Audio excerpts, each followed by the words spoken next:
Today our topic is social stratification. Then social stratifications में हमें कुछ चीज़ें याद रखनी हैं, जैसे peoples are divided into different categories. हम लोगों को different categories में divide करते हैं, जिसमें एक set of criteria होता है, जिसमें हम social inequality लोगों में करते हैं, किस नाम से, prestige और wealth की, ठीक है ना। ये कौन कहते हैं? ये कहते हैं एम हार्लोम्बस, ठीक है ना। उनके मुताबिक हम सोसाइटी को इस तरह, सोशल स्ट्राटिफिकेशन को इस तरह से डिवाइड करते हैं। अकॉर्डिंग टू एफ इब्राहिम के मुताबिक सोशल स्ट्रैटिफिकेशन जो सिस्टम है, हम इस सिस्टम को हम स्ट्रक्चर करते हैं इनइक्वालिटी। इस सिस्टम को हम कैसे स्ट्रक्चर करते हैं? इनइक्वालिटी से, ठीक है ना। जिसमें जो विच रेट्स एंड रैंक्स जो रेट करती हैं और रैंक करते हैं members based on the selected criteria.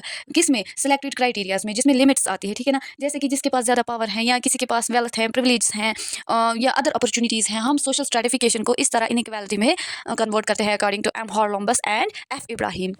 Thank you. After that इसके बाद हम पढ़ेंगे फीचर्स ऑफ सोशल स्ट्रैटिफिकेशन। जो पहला फीचर है सोशल स्ट्रैटिफिकेशन का, ये हमारे पास है division of society involves the, ये जो डिवीजन ऑफ सोसाइटी है, इसने क्या किया? परमानेंट ग्रुप बनाया या कैटेगरी, परमानेंट ग्रुप्स और categories on the basis of which, किस पे इन्होंने ग्रुप्स बनाए हैं, कैटेगरीज में लोगों को डिवाइड किया है उनकी इनकम के बेसिस पे, या इथनिक्स मीन्स की कल्चर, उनका रहन सहन क्या है, या जेंडर के बेस पे, एज के बेस पे भी, कास्ट के और क्लास के बेस पे भी, ठीक है ना। ये पहला फीचर है इसका। आज जो हमारे पास इसका सेकंड फीचर आएगा, इन्वॉल्व्स पीपल इन हायरार्चिकल ऑर्डर्स। हम लोगों को इन हायरार्चिकल ऑर्डर्स में डिवाइड करते हैं, जैसे कि जिसके पास जितनी वेल्थ है वो सबसे ऊपर है। फॉर एग्जांपल, अगर हम हायरार्ची की बात करते हैं, हम हायरार्चिकली मतलब इन सिंपल वर्ड्स, स्कूल में जैसे कि प्रिंसिपल को पहली प्रेफरेंस देते हैं, टीचर्स को सेकंड और स्टूडेंट्स को थर्ड प्रेफरेंस।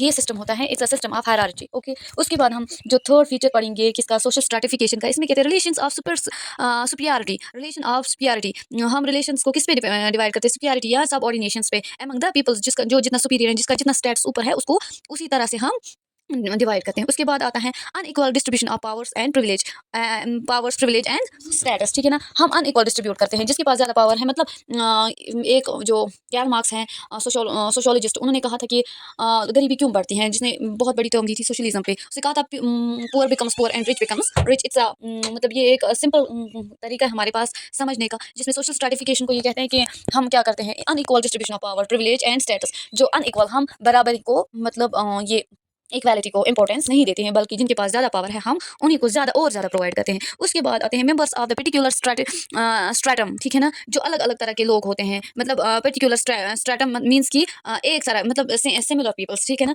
उसके बाद आता है उनके पास क्या होती है, कॉमन आइडेंटिटी होती है, सिमिलर उनके पास इंटरेस्ट होता है और सिमिलर लाइफ स्टाइल भी होता है। जैसे कि मतलब इन्होंने एक तरह के कैटेगराइज किया है पीपल्स को डिफरेंट इनमें ग्रुप्स में, ठीक है ना। जो बेचारा हमारी तरफ पुअर मिडिल क्लास ग्रुप है, उनको वैसे ही मतलब उनका कोई खास इंटरेस्ट है नहीं, लाइफस्टाइल भी सिमिलर ही है, लाइक दैट। ओके, तो ये हमारे पास आ गए कुछ फीचर्स ऑफ सोशल स्ट्रैटिफिकेशंस के। ये सोशियोलॉजी का इंपॉर्टेंट टॉपिक है। उसके बाद हम पढ़ेंगे process of stratification. The basic process that generates, shape, sustain system of stratification identified Tumin in 1969। कहते हैं कि जो प्रोसेस स्ट्रैटिफिकेशन था, इसको पहचाना किसने, पहले इसको सस्टेन किसने किया?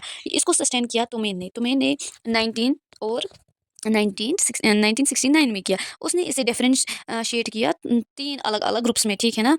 पहला जो है डेफरेंशिएशन, पहला क्या हमारे पास, डिफरेंशिएशन। इसमें इन्होंने क्या किया, सोशल पोजीशंस, जो लोगों के स्टेट्स को डिफरेंशिएट किया अलग अलग ग्रुप्स में, ठीक है ना। इन्होंने क्या किया, इन्होंने किया social position such as, social positions बताए जैसे कि father, mother, teacher, employer, distinguished from one another, assigning each distinctive role of right and responsibilities।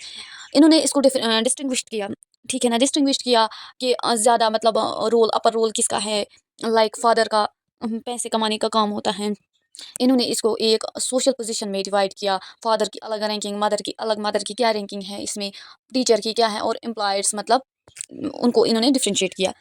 उसके बाद हमारे पास जो तुमीन ने सेकंड प्रोसेस दिया है स्ट्रैटिफिकेशन का, वो रैंकिंग का है। रैंकिंग को इन्होंने स्टेटस, इस जो रैंकिंग का स्टेटस है, इसको इन्होंने 3 अलग अलग ग्रुप्स में डिवाइड किया है। जो पहला ग्रुप है पर्सनल कैरेक्टरिस्टिक्स सच एज, जो पर्सनल इंसान का अपना कैरेक्टरिस्टिक्स होता है, उसमें पहला जो होता है, ठीक है ना, यहाँ पे इन्होंने कहा है इंटेलिजेंस और ब्यूटी एंड स्ट्रेंथ। इंटेलिजेंस जिसकी अपनी जहनियत, काबिलियत होती है, या किसी की खूबसूरती, या किसी का फिजिकली स्ट्रांग होना, इन्होंने इसको पहले डिफ्रेंशिएट किया है रैंकिंग में। उसके बाद आता है जो हमारे पास इसका दूसरा पार्ट आता है, वो है trained skill and ability such as manual dexterity, ठीक है ना, डिक्स टेरिटरी।